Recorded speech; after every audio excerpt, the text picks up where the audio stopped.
Good day, I'm Stephen McHugh, and this is your JIS News for Thursday, September 15, 2022. Prime Minister Andrew Holness has announced a new gun amnesty that will allow persons to surrender their illegal firearm and ammunition without prosecution. He made the disclosure during a function on Wednesday. The amnesty is to run for a short period following the passage of the new Firearms Act, which is expected to be approved during tomorrow's sitting of the Senate. The new bill, which was passed by the House of Representatives on Tuesday, introduces stiffer penalties, including a minimum 15-year sentence for persons in possession of illegal guns. Out of fairness and equity, out of enough forewarning, so that you can't come in front of the judge and say, Your Honor, I did not know. We will implement a period of amnesty. It will be left up, of course, to the Minister of National Security, who is here, and the Parliament to determine the form of the amnesty. But there will be an amnesty. At the same time, the Prime Minister was quick to shut down detractors of the harsher penalties for the possession and trade of illegal guns and ammunition. He argues that the state cannot be ambivalent towards crime and violence in the society and must put tough measures in place to secure Jamaica. Poverty is no excuse for seeking to have and using an illegal firearm. None.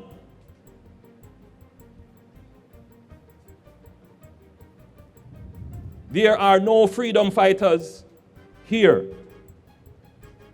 There is no rebellion force here. Every Jamaican must be a law-abiding citizen.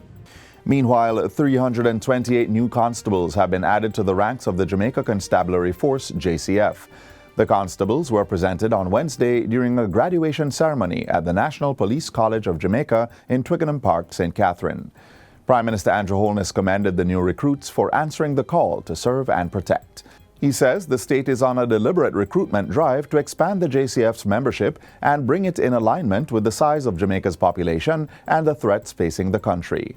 1,260 new JCF personnel were processed in the 2021-22 fiscal year, and Mr. Holness says the island is on track to recruit and train another 1,300 in this financial year.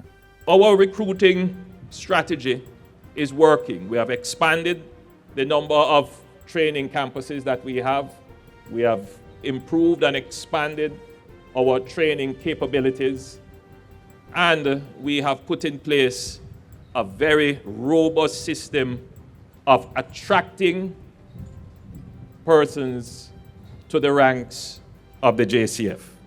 The recently held Commonwealth Heads of Government meeting in Kigali, Rwanda, has provided opportunities for important bilateral talks between Jamaica and several other countries.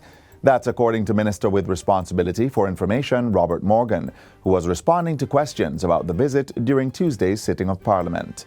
He says Jamaica had approximately 26 bilateral meetings during the visit for the Commonwealth Heads of Government meeting with countries such as the Solomon Islands, Nigeria, Australia, New Zealand, and India. Mr. Morgan says Prime Minister Andrew Holness and Foreign Affairs Minister Senator Kamina Johnson-Smith were able to have discussions with countries that Jamaica had not had bilateral engagements with for a long time. We were able to reconnect with countries and further discussions on important matters that are to the benefit of the country. For example, the Ministry of Tourism was able to have discussions about the exchange of tourism plans and ideas with the Rwandan government, where there should be an announcement very soon by the Minister of Tourism about significant collaboration between the Rwandans and the Jamaicans. The Information Minister has also outlined that the cost for the 16-member delegation to attend and participate at the summit was absorbed within relevant participating ministries. Meanwhile, the total cost of the campaign for Jamaica's candidature to the post of Commonwealth Secretary General was over $18.2 million. So when the question is asked, how did Jamaica benefit? I will say that foreign affairs is not a single act. It is a continuing act that requires continued engagement with partners and continued reassurances of our good friendship with them. And I will suggest to you, member, that this engagement that we had has already started giving us benefit as a country. The Consumer Affairs Commission, CAC, has secured approximately $15.9 million in compensation in the first 5 months of the 2022-23 financial year on behalf of aggrieved consumers. The Commission's Chief Executive Officer, Dulcie Allen, made the disclosure during a recent JIS think tank. We were able to secure on behalf of aggrieved consumers $15.9 million. Now, this is almost double what we collected, what we secured last year this time, where we secured $8.4 million. She says the number of consumer complaints handled during the period also increased by 4%. Most of the complaints, 25.89%, related to electrical equipment and appliances. This was followed by the category of other services, which accounted for 22.11%, and utilities by 15.58%. Motor vehicles and parts complaints amounted to 10.95% of those received and accounted for the highest amount of funds secured. Meanwhile, the Consumer Affairs Commission is reporting an average 8.51% increase in textbook prices. The figure was revealed in the CAC's annual school textbook survey conducted between August 8 and 12 this year. Director of Research at the CAC, Raquel White, gave an update on the survey findings during a recent JIS think tank. She says it revealed that book prices in the Kingston metropolitan area increased by 7%, while rural towns recorded an 11% rise in prices. Mrs. White disclosed that more than half of the books that were surveyed showed between 1 and 10% price hikes, while a quarter went up by 11 to 20%. There were some reductions, thankfully. Just over 1/10 of the books that we looked at reduced between 0.1% and about 10%. The largest reduction was about 21%. The data from the survey is available on the CAC's website at cac.gov.jm or from the Commission's mobile app, which is available on Google and Apple Play stores. And finally, Minister of Education and Youth Fable Williams is pleading with parents to engage the dress code process in schools.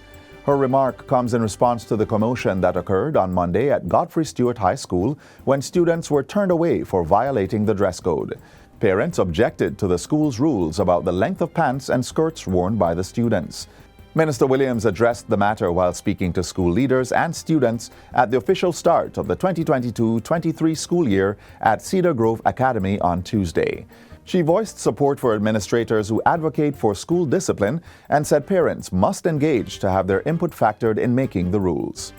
If parents believe that the rules are for a different era, the proper thing to do is to engage the process.